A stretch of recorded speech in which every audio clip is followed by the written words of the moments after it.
Now, what influences our perception? A few other things here. Oops. Past experience.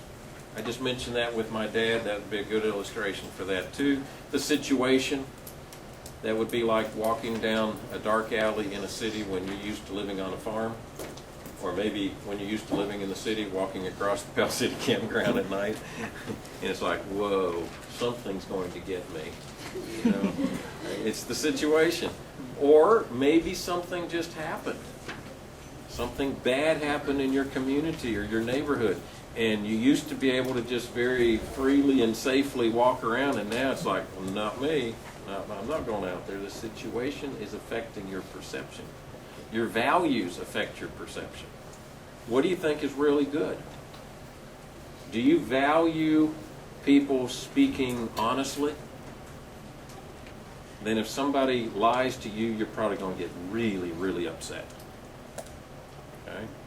If you value encouraging words and somebody's not encouraging to you or to one of your friends, you're probably really not going to like it. We perceive things through our values. Okay?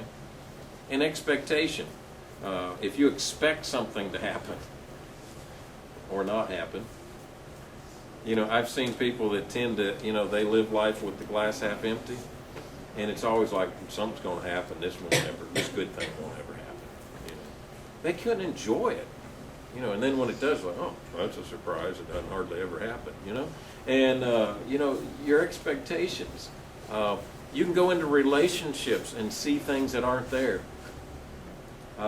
You know, I know that guy or I know that gal really likes me. Because you're really expecting them to, and you're really hoping they do. And, you know, unfortunately, maybe they don't, but, you know, the expectation, or vice versa. They're not going to like me. And all the time they're trying to show you that they like you, and you're like, they don't like me. If they knew me, they wouldn't like me. You know. So expectation affects what we see, what we perceive. It's very important. Now, just a couple of fun things here. Speaking of perception, what do you see? How many see a young woman? Raise your hand. How many see an old woman? How many see neither? Okay. Can you, those who saw one, can you now see the other? Some of you can't. Which one? Which one do you see? Huh? You see the young? Okay, I don't know if I can show you the old or not. The young is kind of looking away, right? Yeah. That's her little nose right there. The old is looking away too, but she has a big nose and a mouth and a big chin. Okay, you do see. Yeah, who doesn't see anything? Oh, you still can't see the old woman? It's hard. You get one fixed in your brain, and it's very hard to make a switch to see the other. You see both pretty fast. Good. You did. All right. I see it now. I used to have a bunch of those. I guess I took most of them off to speed it up here. Maybe we'll have some more. It's important to understand perception because to study impairments to the central nervous system, it's often seen through impaired perception.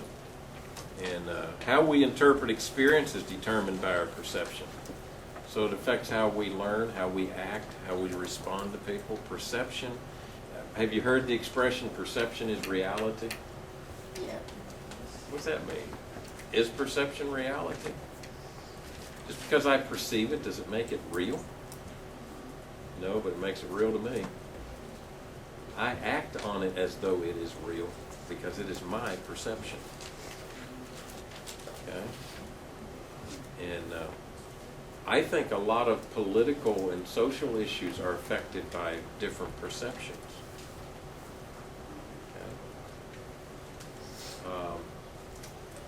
I think some of the racial tension in not just our country, but lots of countries. Now, some of it's just because there's hatred. Some of it's perception. You know, it's just either we perceive wrongly about a group of people or we perceive that they're going to treat us a certain way. And I think we have religious perceptions that affect us.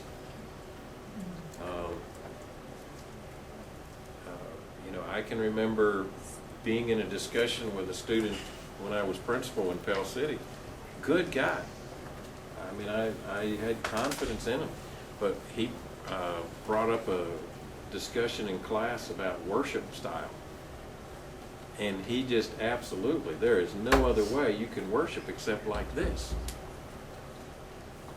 Well, that's what worked for him.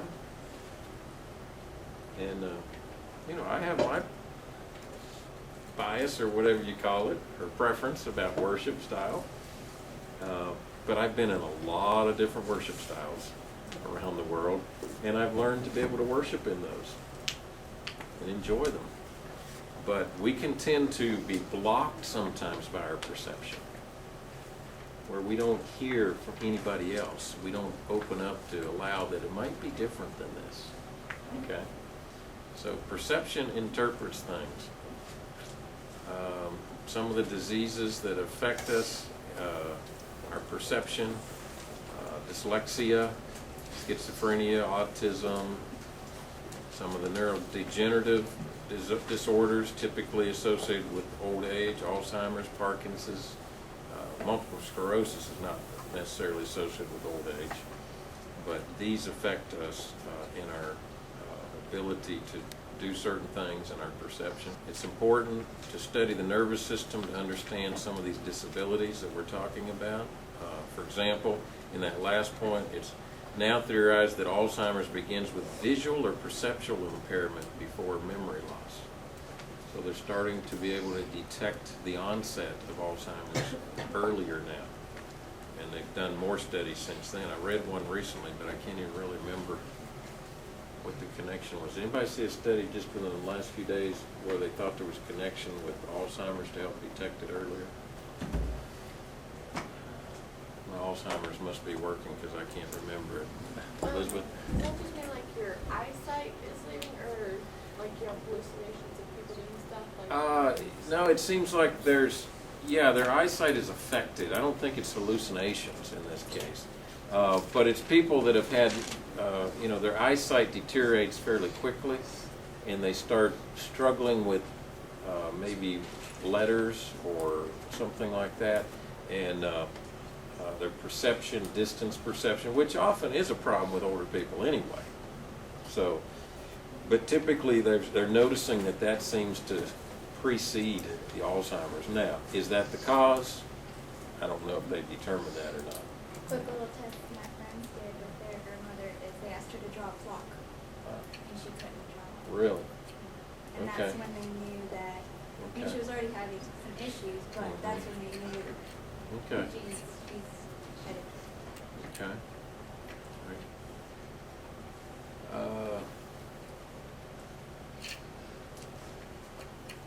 I think this is kind of a repeat. I like that quote at the top by Gombrich. What a picture means to the viewer is strongly dependent on his past experience and knowledge.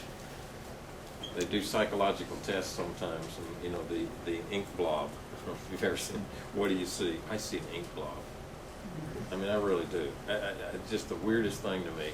Obviously, I'm not creative, and I don't know what they would determine was wrong with me when I looked at. I don't know. I see an ink blob. We're supposed to see something in that, and but that's kind of built on this whole idea of perception. Whatever's kind of in the context of your mind is what you tend to see in that ink blob.